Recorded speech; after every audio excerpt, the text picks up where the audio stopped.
ఫలప్రదం అవుతాయా, ఎప్పుడు సినిమా ఇండస్ట్రీలో పర్సెంటేజ్ సిస్టమ్ వస్తుందా అని ఎదురు చూస్తే నాలాంటి సగటు నిర్మాతలందరికీ కూడా తీరని విఘాతం జరిగింది. ఈ మధ్య రీసెంట్గా ఒక విషయం ఏంటంటే, హరిహరి వీరమల్లు అనే సినిమాని ఆపడం కోసమే జూన్ 1 నుంచి బంద్ ప్రకటిస్తున్నారు పర్సెంటేజ్ కానీ ఇవ్వకపోతే అనే మాట రావడం అనేది చాలా దుర్మార్గం.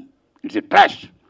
అది ఉత్తిది, అది కరెక్ట్ కాదు, అందులో కుట్ర ఉంది, ఆ కుట్రదారులు ఎవరు తెలుసుకోవాలి అని స్వయంగా పవన్ కళ్యాణ్ గారు ఆఫీస్ నుంచి రావడం అనేది, స్వయంగా సినిమాటోగ్రఫీ మంత్రి దుర్గేష్ గారు మాట్లాడడం అనేది కరెక్ట్ కాదు. ఎందుకంటే మిత్రులారా, ప్రొడ్యూసర్ కౌన్సిల్ కానీ, ఫిల్మ్ ఛాంబర్ కానీ, అది సినిమా పరిశ్రమ పాలనా సంస్థలు, ఆ 2 సంస్థలు కూడా బంద్ ప్రకటిస్తామని ఇప్పుడు చెప్పలా. డిసిషన్స్ ఆర్ గోయింగ్ ఆన్ అని చెప్పారు వాళ్ళు. దట్ ఇంకో విషయం చెప్తున్నా మీకు, బంద్ అనేది ప్రజాస్వామ్యంలో ఒక బ్రహ్మాస్త్రం.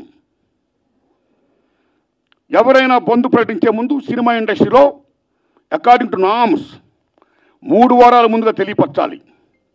ఇదిగో పలానా ఇష్యూ మీద మేము ఫైట్ చేస్తున్నాం, అది ఇంకా కొలిక్కి రాలేదు కాబట్టి మేము బంద్ ప్రకటించబోతున్నాం అనే విషయాన్ని నిర్మాతలకు 3 వారాల ముందు తెలియపరచాలి. This is norms, it's a preamble.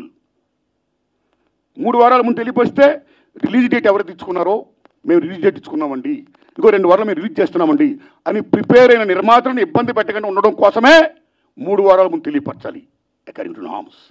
So June 1 bandh ప్రకటిస్తే ఒకవేళ జూన్ 12 అంటే 2 వారాలు కూడా కాదు కదా.